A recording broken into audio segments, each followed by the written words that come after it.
Hello students, welcome to class 12 biology. Today we are going to learn biobotany chapter 4 principles and processes of biotechnology. Last class we have seen about the development of biotechnology, methods of biotechnology, fermentation, fermenter and the processes involved, and we have seen about the basic steps involved in genetic engineering. Then today we will learn about the enzymes involved in the biotechnological process. So last class we have learned about restriction endonuclease.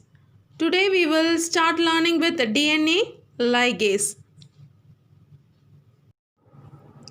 DNA ligase, the enzyme, that is the tools for genetic engineering.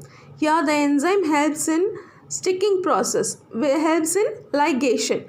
Okay, so two DNA molecules are ligated at 3' and 5' ends. So you can see with the diagram here where you have the 3' end possess the OH group and 5' end possess the PO4. Okay, so where it is getting ligated, where ATP molecule is utilized and AMP is released. So then the DNA forms the ligation, it forms a single strand once it is getting attached with one another. Okay, so this type of enzyme is isolated from the T4 phage. Alkaline phosphatase is an enzyme. It is a DNA modifying enzyme. It can add or remove the specific phosphate group at 5' terminus. So please learn definition as such. So DNA modifying enzyme, it can add or remove from 5' terminus of the double-stranded DNA molecule. Okay, so it prevents ligation. Where you do not want it to be ligated, there we can use it. This is purified from the bacteria and also from the cough intestine. Okay, so then here plasmid is opened. As you want the plasmid to be cut, then you want to introduce the gene of your interest. When you are cutting, it should not get ligated, correct?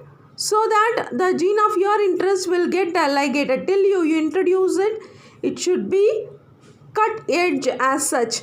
So we are using this alkaline phosphatase enzyme. Okay, so then there is no reaction, DNA ligase is not present. Then once a foreign DNA fragment, that is gene of our interest, which is given in maroon color or red color, once it is getting attached, then we are using the enzyme called DNA ligase so that it can get attached with the DNA molecule to form the recombinant DNA. I think you can understand. Once you cut the plasmid, it should not get attached because we want some other thing to be attached with that. For that, we are treating it with the alkaline phosphatase enzyme. Okay, so vector. Whenever the word vector is used, you should have the knowledge it is used as the vehicle. Wherever the vector word comes, it is vehicle. So major component in DNA cloning is the vector.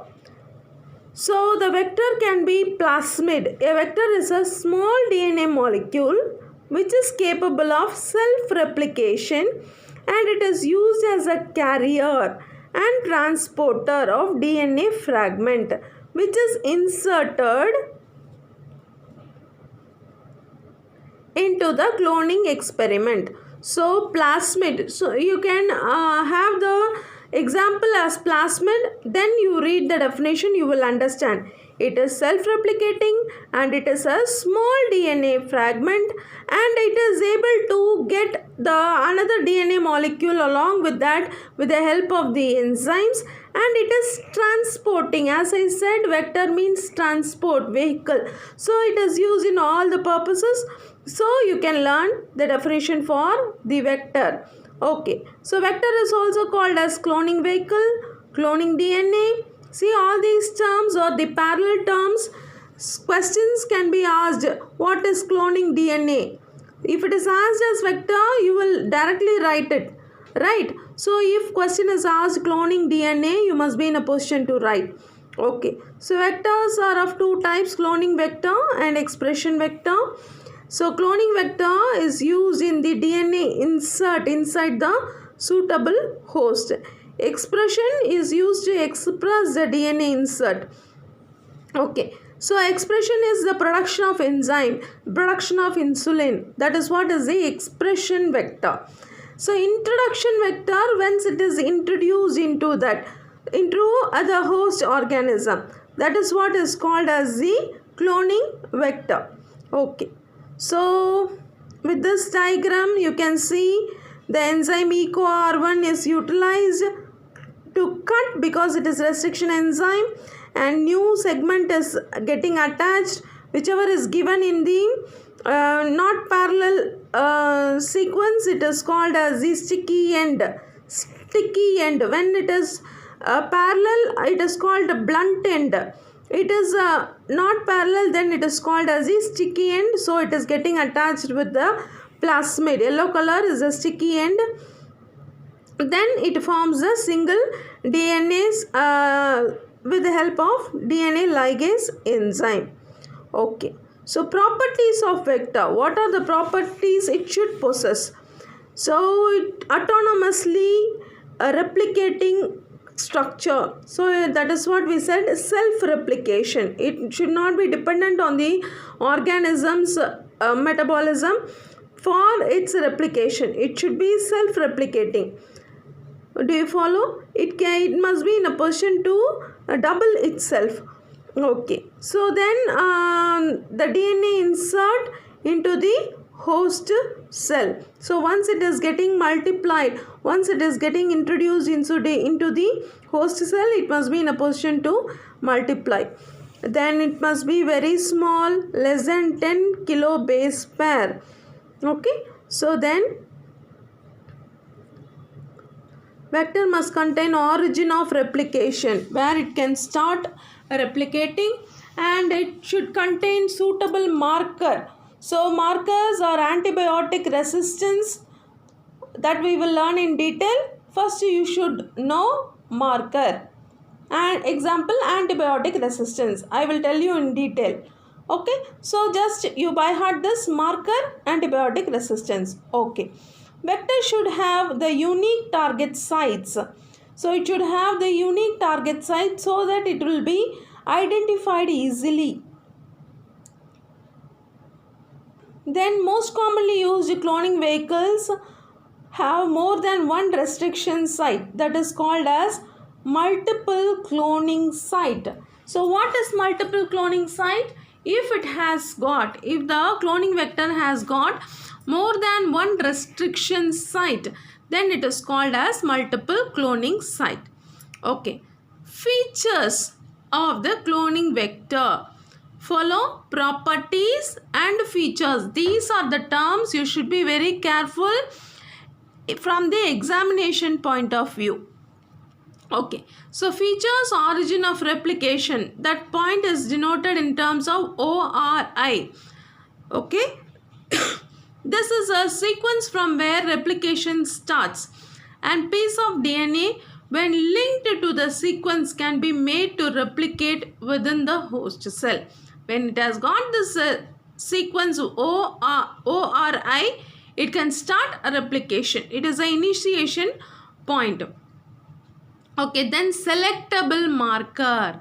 So vector requires a selectable marker. It helps in identifying and eliminating non-transformant. We want certain things to happen. We are introducing one gene to produce insulin, for example. You are taking one bacterial cell, you are cutting the plasmid, and you are introducing the gene which can produce insulin. It should get attached with that plasmid. If it is not getting attached, we should eliminate it. So we must be in a position to identify. For that we are using selectable marker.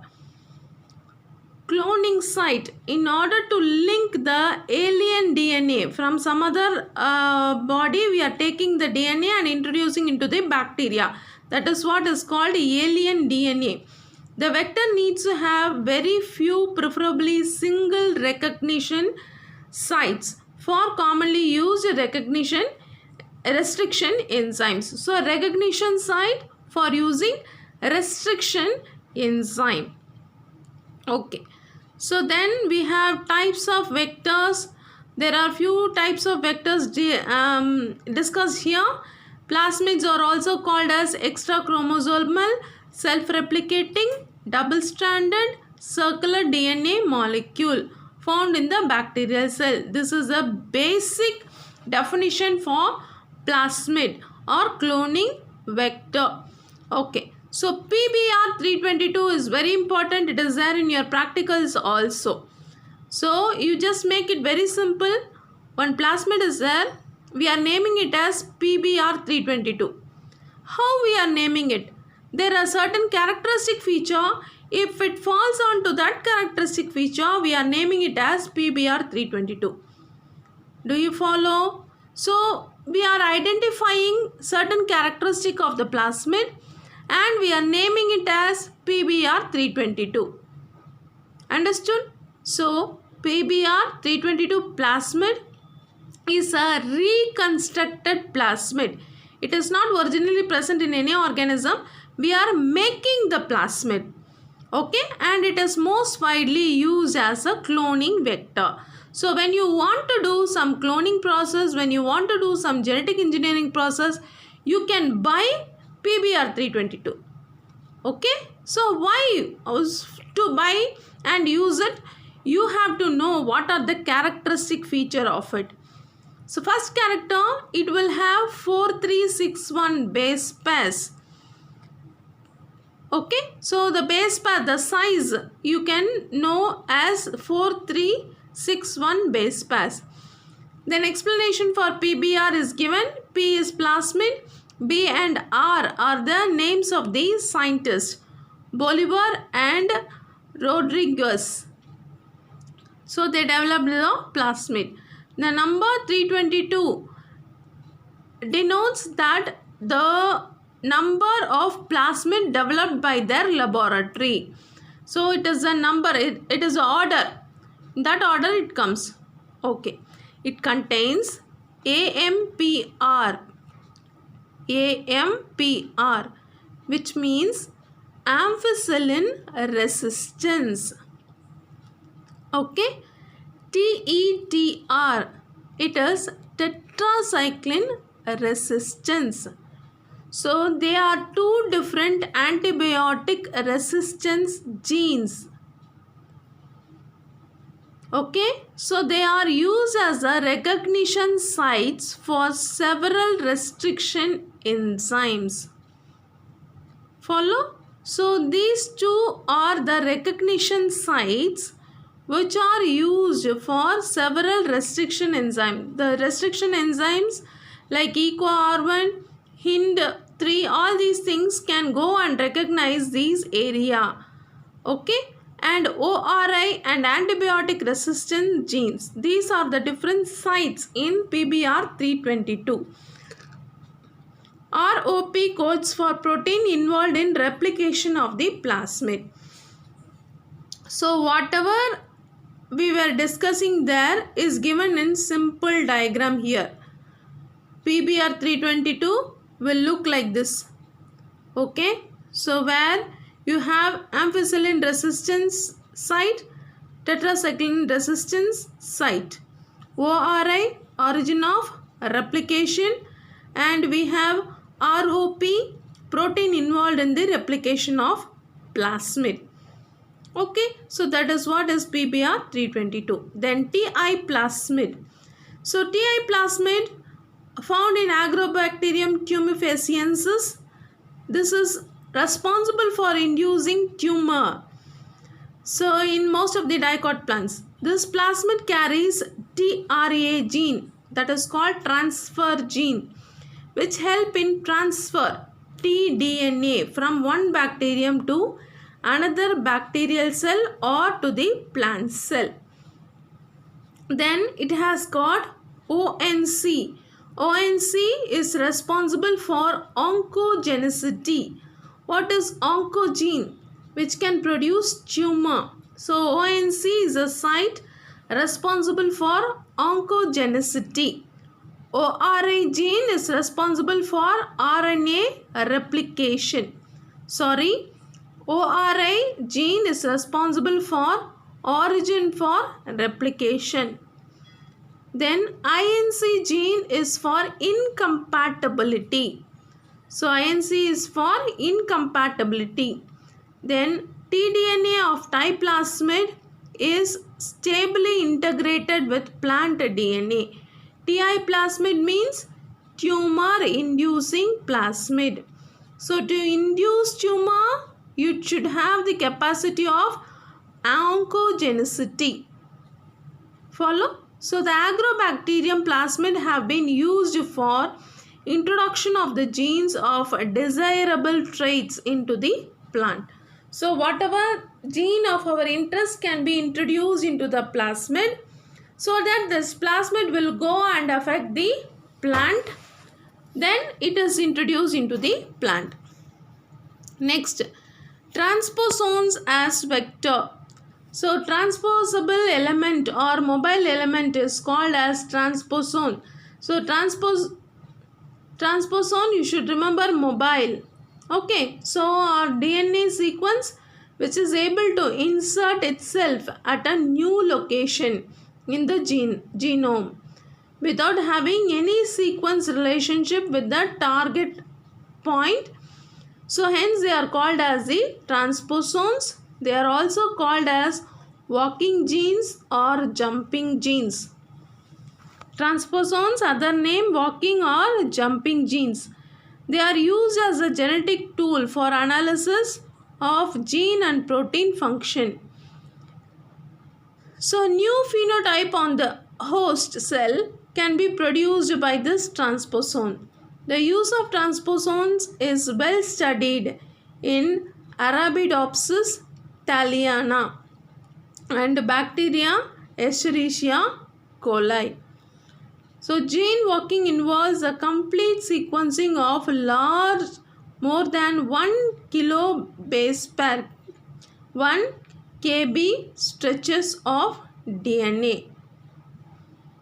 So expression vector, vectors which are suitable for expressing foreign protein is called as expression vector. This vector consists of signals which is necessary for transcription and translation. So transcription, as you know, the copy is made from DNA to make the mRNA. From mRNA to protein is called as translation. This helps the host to produce foreign protein in large amount. Example, PUC 19.